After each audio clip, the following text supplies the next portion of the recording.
नमस्कार विद्यार्थी मित्रांनो. महात्मा गांधी विद्या मंदिर नाशिक संचलित E learning process for the year 2020-21 आपण विषय शिकत होतो book keeping and accountancy standard 11th commerce 11वी कॉमर्सचा आपण अकाउंटन्सी हा विषय शिकत आहोत. माझं नाव आहे ठाकूर CD.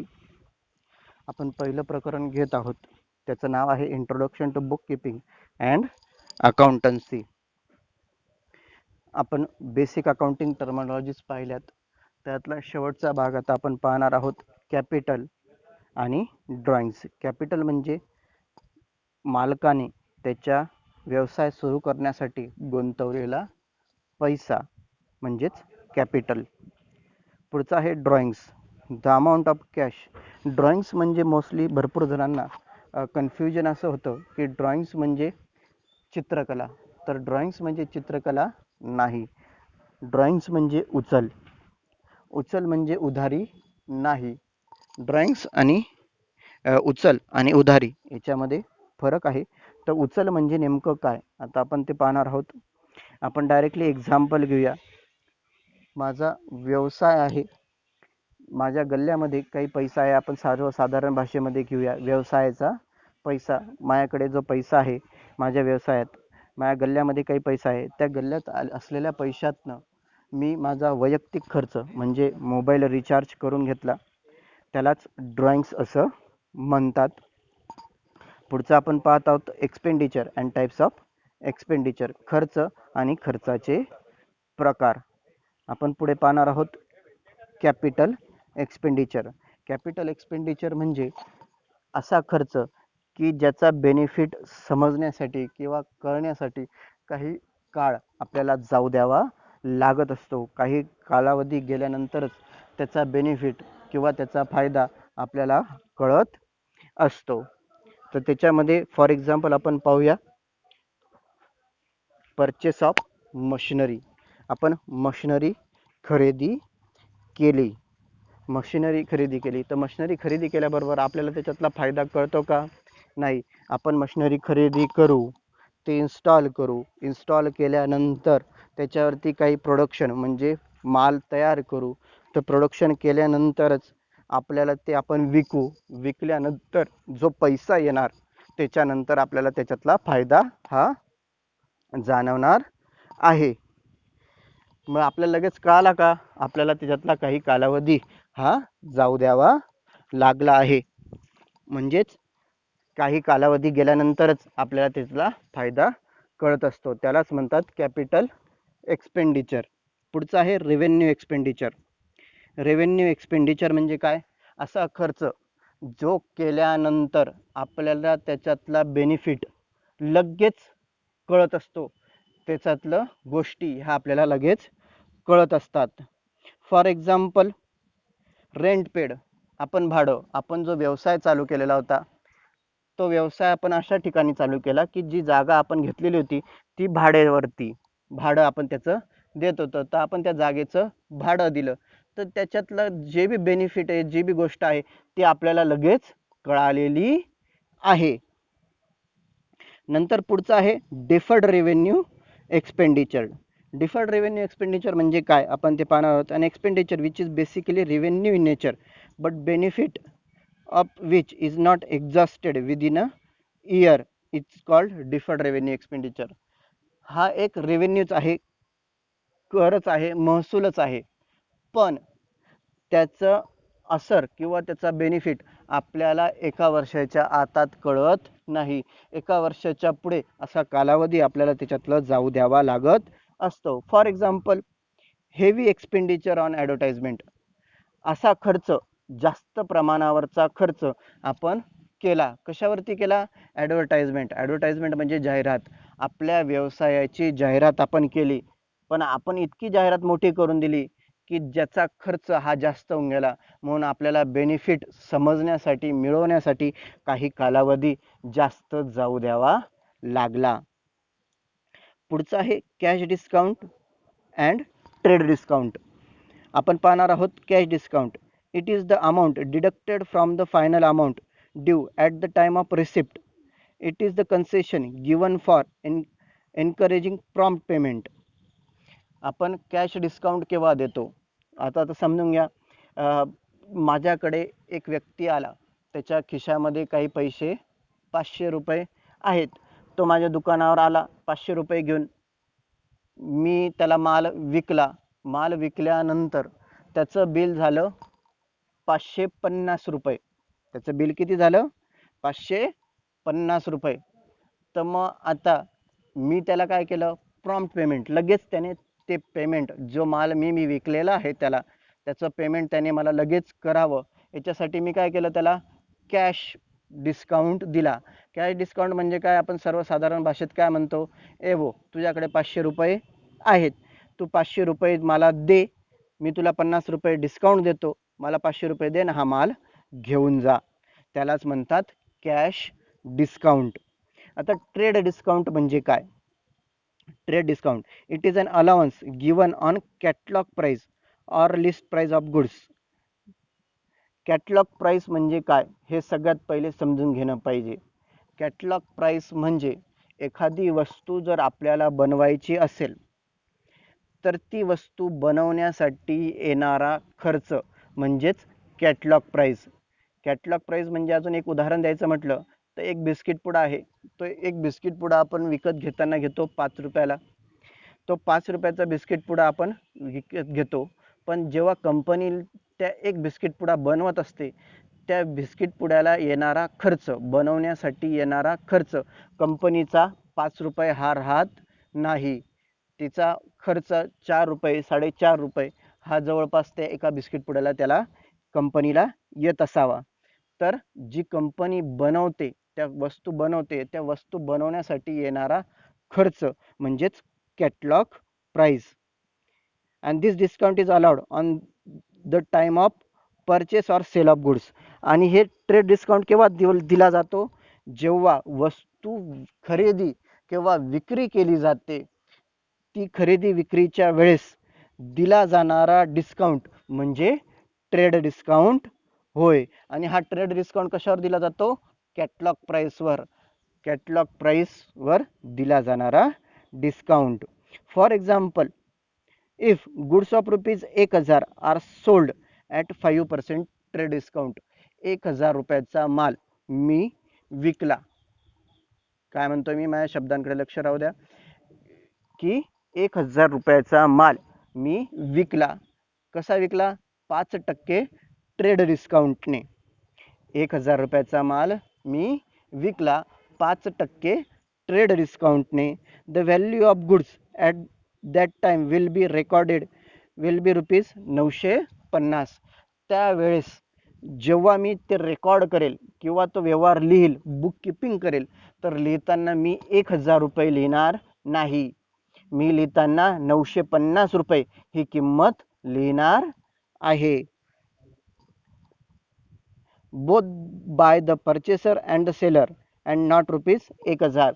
म्हणजे खरेदी करणारा आणि विकणारा, परचेस करणारा किंवा सेल करणारा, दोघी जण किती किंमत लिहिणार आहेत? 950 रुपये ही किंमत लिहिणार आहे की 950 रुपयाचा मी माल विकला, 950 रुपयाचा माल खरेदी करण्यात आला. 1000 रुपये लिहिले जाणार नाहीत. त्यालाच म्हणतात ट्रेड डिस्काउंट. आता पुढचं आहे सॉल्वंट आणि इनसॉल्वंट. आता सॉल्वंट म्हणजे काय आणि इनसॉल्वंट म्हणजे काय आपण ते आता पाहणार आहोत. If a person assets are more than his liability.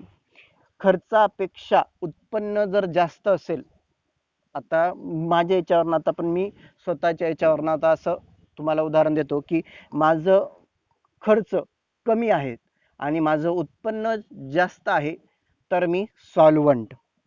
For example, माझं उत्पन्न आहे 50 लाख, खर्च आहे 30 लाख.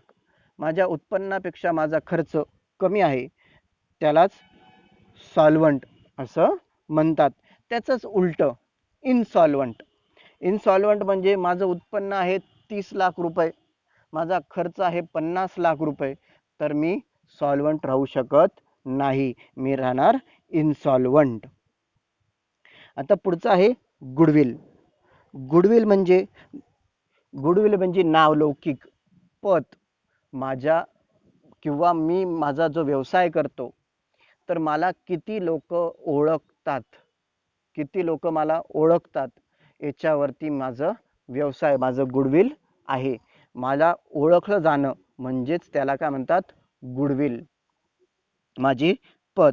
फॉर एक्झाम्पल असं पाहूया, दोन सारखा व्यवसाय करणारे लोक आहेत, त्यांचं दुकान जवळजवळ आहे, पण एकाच्या दुकानावरती भरपूर गर्दी आहे आणि एकाच्या दुकानावर कोणीच नाही.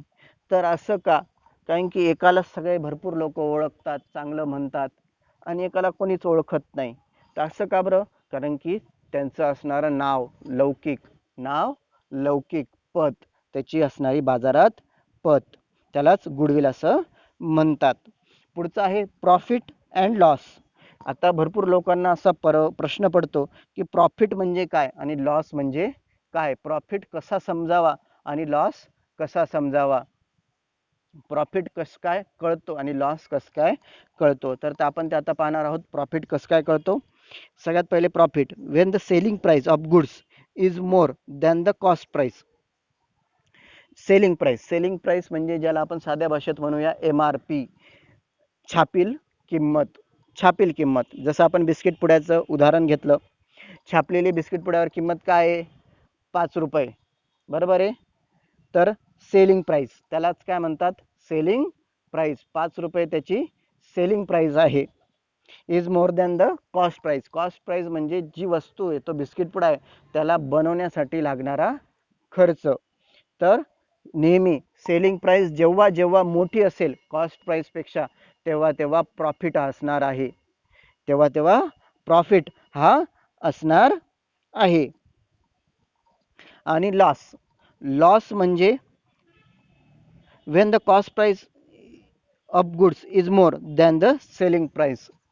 याच्या उलट, कॉस्ट प्राइस मोठी आहे, वस्तूला बनवण्यासाठी लागणारा खर्च जास्त आहे आणि विक्रीची किंमत जी आहे, छापील किंमत ती कमी आहे, तेव्हा तेव्हा लॉस झाला असं समजावं. मला एक बिस्किट पुडा बनवण्यासाठी 7 रुपये खर्च येतोय आणि तो 7 रुपये खर्च असून सुद्धा मी तो बिस्किट पुडा जर 5 रुपयाला विकतोय, तर 2 रुपये मला लॉस होत आहे. तो 2 रुपयाचा जो फरक आहे, तो 2 रुपये माझा काय झाला, लॉस झालेला आहे. पुढचं आहे assets and types of asset. मालमत्ता आणि मालमत्तेचे प्रकार. असेट म्हणजे काय, आपण ते आता पाहणार आहोत. Any physical thing or right own that is own money monetary value is called as an asset. Any physical thing, अशी वस्तू जिला फिजिकली आपण अस्तित्व आहे असं म्हणू शकतो. On that has a monetary value, आणि त्याला महत्त्व आहे, चांगली किंमत आहे, त्यालाच असेट असं म्हणतात. टाइप्स ऑफ असेट्स, एक आहे असेटच्या प्रकारांमध्ये, मालमत्तेच्या प्रकारांमध्ये एक आहे फिक्स्ड असेट. फिक्स्ड असेट म्हणजे काय आता पाहू. The asset which give long term benefit to the business are known as non current asset किंवा फिक्स्ड असेट, त्यालाच काय म्हणतात, फिक्स्ड असेट. अशी मालमत्ता ज्याला लॉंग बेनिफिट आहे, काही काळानंतर सुद्धा त्याची किंमत ही वाढीव असणार आहे, त्यालाच फिक्स्ड असेट असे म्हणतात. काही काळानंतर त्याला फायदा आहे, अशा यालाच फिक्स्ड असेट असे म्हणतात. फॉर एक्झाम्पल आपण पाहूयात, लँड अँड बिल्डिंग, जमीन आणि त्या जमिनीवर असणारी बिल्डिंग. लँड आणि बिल्डिंग, आपण समजून घ्या, जमीन खरेदी केली तर जमिनीची किंमत आज जी आहे, काही कालावधी गेल्यानंतर त्याची किंमत ही वाढत असते, म्हणून काही काळानंतर त्यालाच फिक्स्ड असेट असं म्हणतात. फिक्स्ड असेट म्हणजे आपण आणखी असं म्हणू शकतो, जी मुव्हेबल नाही, जिला आपण हलवू शकत नाही. बिल्डिंग आहे, बिल्डिंगला तुम्ही हलवू शकतात का, आज इथं आहे तर उद्या दुसरीकडे नाही. तर फिक्स्ड असेट, जी आज बिल्डिंग आजही इथं आहे, उद्याही इथं राहणार आहे आणि पुढेही तिथेच राहणार आहे. पुढचं आहे current asset. Asset which are held in the business for operating year and can be covered into cash very easily are called current asset. Current asset म्हणजे काय? जी अस्थायी आहे, जी एका ठिकाणी नाही, जिचा स्वरूप हे नेहमी बदलत राहतं, त्यालाच करंट असेट असे म्हणतात. जसं फॉर एक्झाम्पल डेटर्स. आज माझ्या कोणाकडनं दुसऱ्याकडनं उधारी आहे, तर उद्या दुसऱ्याकडनं घेणार आहे. आज माझा उधारी मला दुसऱ्याकडं द्यायची आहे, तर दुसऱ्या दिवशी कोणी दुसरा देणारा राहणार आहे. की मी एकाकडेच माल विकणार आहे का? नाही. एकच कडे उधारीचा माल माझा नक्कीच असणार नाहीये. मी 4 लोकांना उधारी दिली राहील. आज 1 नंबरचा उधारी देईल, उद्या 2 नंबरचा, परवा 3 नंबरचा. हे बदलत राहणार आहे. म्हणून स्थायी स्वरूपाची नाही, अस्थायी स्वरूपाची प्रत्येक वेळेस ती मालमत्ता आहे. त्यालाच करंट असेट असं म्हणतात. आणि fictitious asset. This asset are not represented by tangible position or property. They are imaginary asset but do not have any realized value. अशी गोष्ट जी अस्तित्वात नाही पण तिला व्हॅल्यू आहे, तिला असेट आपण हे म्हणू शकतात. फॉर एक्झाम्पल जे आपण पाहिलं deferred revenue expenditure at like advertisement. आपण जाहिरात केली, जाहिरातीचं सुद्धा आपण पाहिलं. असे काही प्रकार आहेत की जे आपण पाहत आहोत.